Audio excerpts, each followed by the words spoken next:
நாடாளுமன்றத்தை விட உச்சநீதிமன்றம் அதிகாரம் வாய்ந்ததா என்கிற கேள்வியை பாஜக தொடர்ந்து எழுப்பி வருகிறது.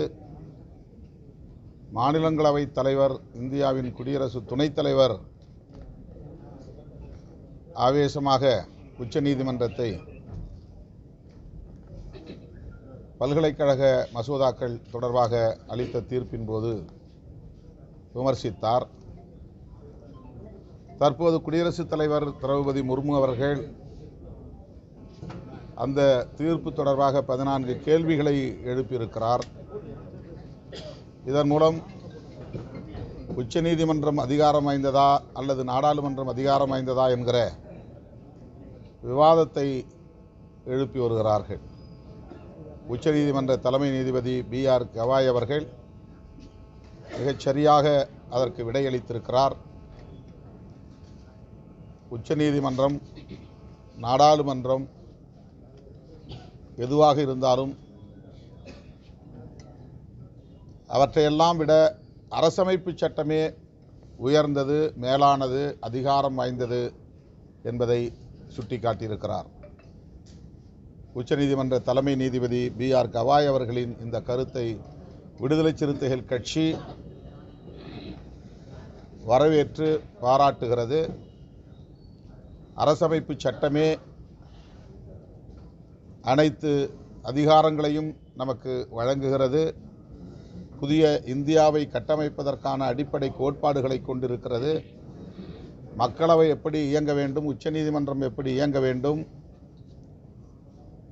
நிர்வாகத்துறை எப்படி இயங்க வேண்டும் என்பதற்கான வழிகாட்டுதல்களை தரக்கூடிய அரசமைப்பு சட்டம்தான் மிகவும் உயர்ந்தது, மேலானது. இதனை பாசிச பாஜக அரசு புரிந்து கொள்ள வேண்டும் என்று விடுதலை சிறுத்தைகள் கட்சி வலியுறுத்துகிறது. குடியரசுத் தலைவரையே தமது கைப்பாவையாக பயன்படுத்தக்கூடிய வகையிலே இன்றைய ஆட்சியாளர்கள், பாசிச பாஜகவினர் செயல்படுவது மிகுந்த கவலை அளிக்கிறது. உச்சநீதிமன்றம் தற்போது வழங்கியுள்ள தீர்ப்பு இலங்கை தமிழர் அல்லது ஈழத்தமிழர் தொடுத்த வழக்கில் இந்தியா சத்திரமல்ல, பிற நாடுகளிலிருந்து வரக்கூடிய அகதிகளுக்கெல்லாம் இங்கே இடம் கொடுக்க என்று சொல்லியிருப்பது மனிதாபிமானத்திற்கு புறம்பானதாக இருக்கிறது. புலம்பெயர்வது உலகமெங்கும் எல்லா நாடுகளிலும் நிகழக்கூடிய ஒன்று. இலங்கையிலிருந்து அல்லது ஈழத்திலிருந்து மட்டுமே புலம்பெயர்ந்து போகிறார்கள் என்று ஆகாது. புலப்பெயர்வை நாம் சட்டம் போட்டு தடுக்க முடியாது. நாடு எல்லைகளின் வரம்புகளை கொண்டு தடுக்க முடியாது. மனிதாபிமானத்தின் அடிப்படையில் தஞ்சம் புகும் மக்களை வரவேற்கவும் அவர்களுக்குரிய அடைக்கலத்தை தருவதும் ஒரு அரசின், ஒரு தேசத்தின் கடமை. ஐநா பேரவை அதற்குரிய வழிகாட்டுதல்களை தருகிறது. குறிப்பாக மனித உரிமை கவுன்சில் அகதிகளின் பாதுகாப்பு மற்றும் வாழ்வாதார உரிமைகள் குறித்து உலக நாடுகளோடு ஒப்பந்தத்தை உருவாக்கி இருக்கிறது. ஆனால் இந்திய அரசின் உச்ச நீதிமன்றம் இந்தியா சத்திரமல்ல என்று சொல்லுவது மாந்தநேயத்தின் அடிப்படையை தகர்ப்பதாக இருக்கிறது. இந்த தீர்ப்பு அதிர்ச்சி அளிக்கிறது. வடகாடு சம்பவம் தொடர்பாக இப்போது நாங்கள் உயர்நீதிமன்றத்தின் மதுரை கிளையை அணுகி அனுமதி பெற்று நடத்துகிறோம் இந்த ஆர்ப்பாட்டத்தை. ஆதிதிராவிட சமூகத்தினருக்கு உரிய அடைக்கலம் காத்த ஐயனார் திருக்கோவிலை அம்மக்கள் பயன்படுத்துவதற்கு அனுமதிக்க வேண்டும். அதை ஒட்டி நீண்ட காலமாக அவர்களின் பயன்பாட்டில் உள்ள பொது இடத்தையும் அம்மக்கள் பயன்படுத்துவதற்கு அனுமதிக்க வேண்டும். அந்த இடத்தில் உரிமை கோருவது அநீதியாகும். வேண்டுமென்றே தமது ஆதிக்கத்தை நிலைநாட்டுவதற்கான ஒரு முயற்சி அது. ஆகவே அதிகாரிகள் அதில் முறையாக நீதிமன்றத்தில் தலையீடு செய்து ஆதிதிராவிட மக்களுக்குரிய இடத்தை அவர்களுக்கே மீட்டு ஒப்படைக்க வேண்டும் என்று வலியுறுத்துகிறோம். அந்த கோரிக்கையை முதன்மை கோரிக்கையாக இந்த ஆர்ப்பாட்டத்தில் முன்வைக்கிறோம். அடுத்து, ஆதிதிராவிட மக்கள் பாதிக்கப்பட்டவர்கள் அவர்களின் குடியிருப்புக்குள்ளே புகுந்து தாக்குதல் நடத்தியிருக்கிறார்கள்.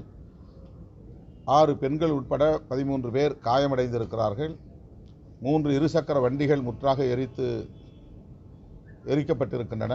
ஒரு வீடு எரித்து சாம்பலாக்கப்பட்டிருக்கிறது. ஆடு மாடுகளையும் கூட வெட்டியிருக்கிறார்கள்.